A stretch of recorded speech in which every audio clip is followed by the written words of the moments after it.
எல்லோருக்கும் வணக்கம். எல்லோரும் சமம் சொல்லக்கூடிய ஒரு நாள் இன்னைக்கு.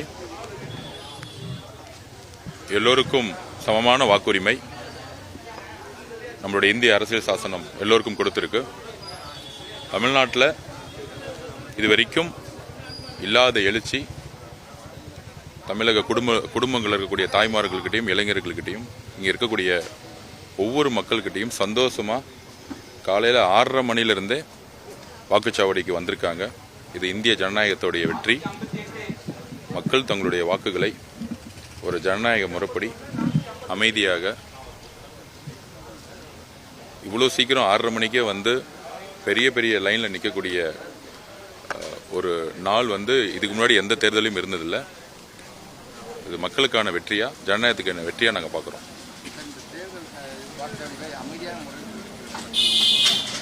ரொம்ப அமைதியான முறையில் நடந்துட்டு இருக்கு. ஒரே ஒரு பிரச்சனை என்னன்னா, இப்போதான் நாங்களும் சொன்னோம், நிறைய வாக்குச்சாவடிகளில் ரொம்ப ஸ்லோவாக போகுது. பெரிய பெரிய கியூஸ் நிறைய நிற்கிறாங்க, ஆனால் கொஞ்சம் ஸ்லோவாக போயிட்டு இருக்காங்க ஆக்சுவலாக. ஸோ அதை நம்ம ப்ரெசிடிங் ஆஃபீஸர்கிட்ட நாங்கள் வலியுறுத்துகிறோம். வெளிவாக்கத்திலேயே ஒரு 4-5 வாக்குச்சாவடியில் ரொம்ப ஸ்லோவாக பெரிய கியூ நின்றுட்டு இருக்காங்க, ஆனால் ரொம்ப ஸ்லோவாக பண்ணிட்டு இருக்காங்க. அதை நாங்கள் ப்ரெசிடிங் ஆஃபீஸில் வலியுறுத்திட்டு இருக்கோம். பதட்டமான இடங்கள்ல சிசிடிவி கேமரா மஸ்ட்னு சொல்லியிருக்கோம். காவல்துறை நியூட்ரலிட்டியாக இருக்கணும்னு சொல்லியிருக்கோம். முக்கியமாக ப்ரெசிடிங் ஆஃபீஸர் கண்ட்ரோலில் தான் இந்த எலெக்ஷனுடைய நடத்தக்கூடிய இடம் அவங்க கண்ட்ரோலில் இருக்குது. காவல்துறை எந்த விதமான முடிவெடுக்கக்கூடிய அதிகாரம் இல்லைங்கிறத நாங்கள் பதிவு பண்ணியிருக்கோம். எல்லா பார்ட்டியோடைய பிஎல்ஓஸும் உள்ளே இருக்கிறாங்க. தமிழ்நாட்டில் இருக்கக்கூடிய எல்லா பூத்துலேயுமே எல்லாருமே தன்னுடைய வாக்குச்சாவடி முகவர்கள் தங்களுடைய பணியை சிறப்பாக செஞ்சுட்டு இருக்காங்க. சார், பொதுமக்கள் போயிட்டு வர்றதுக்கு போதுமான பேருந்துகள் இல்லை அப்படின்னு ஒரு குற்றச்சாட்டு. இல்லை, அதுதான் பெரிய சர்ப்ரைஸ். நேற்று நைட்ல இருந்தே மிகப்பெரிய பிரச்சனைகள் மக்களுக்கு இருந்திருக்கு. இங்கே சென்னை மட்டும் இல்லை, கோயம்புத்தூர், மதுரை எல்லா இடங்களிலும் முன்னாடியே வலியுறுத்தாங்க. உலகம் முழுவதும் இருந்து ஃப்ளைட் டிக்கெட் புக் பண்ணியிருக்கிறாங்க. நிறைய மாவட்டங்கள்லேருந்து போயிருப்பாங்கன்னு சொல்லியிருக்காங்க. ஆனால் தலைமை தேர்தல் அதிகாரி மேடம் அர்ச்சனா பட்நாயக் மேடம் சொல்லியும் சரியான பேருந்து வசதிகள் சரியாக விடலை. தீபாவளி பொங்கலுக்கு விடுற மாதிரி விட்டுருக்கணும்.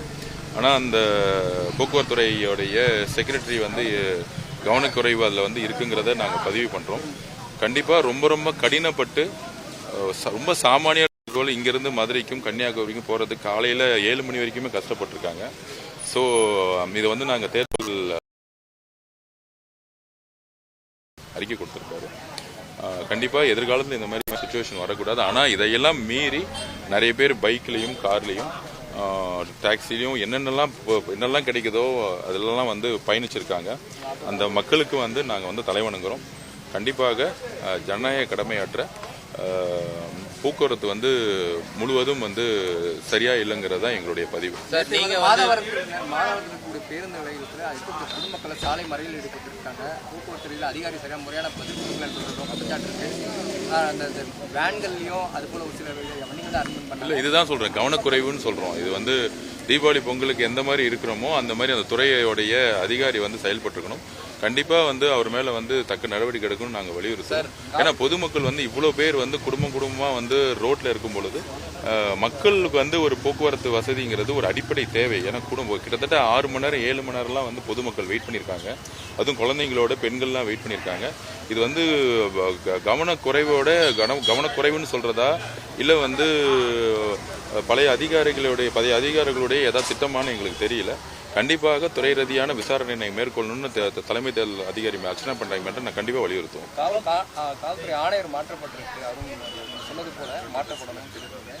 இல்லை, அவர் மாற்றப்பட்ட பிறகு பொதுவாக இப்போதைக்கு இந்த நிமிஷம் வரைக்கும் தலைவருடைய தேர்தல் பிரச்சாரங்கள்லாம் சிறப்பாக தான் போயிட்டு இருந்துச்சு. எலெக்ஷன் கமிஷன் தலைமை தேர்தல் அதிகாரி மட்டும் சிவநாயகம் சார் மட்டும் எல்லாரும் சப்போர்ட் பண்ணிட்டு இருக்காங்க. ஸோ தேர்தல் இன்னைக்கு ரொம்ப அமைதியான முறையில் ஜனநாயகபூர்வமாக நடக்கணுங்கிறது மட்டும்தான் எங்களுடைய வேண்டுகோள். காவல்துறையும் நேர்மையான முறையில் நடக்கணும்னு சொல்லிட்டு எங்களுடைய வழக்கறிஞர்கள் பிரிவு தமிழ்நாட்டுக்கு 234 தொகுதியிலும் நாங்கள் மக்களுக்காக நேர்மையான முறையில் தேர்தல் நடத்தணுங்கிறதுல நாங்கள் உறுதுணையாக இருப்போம்.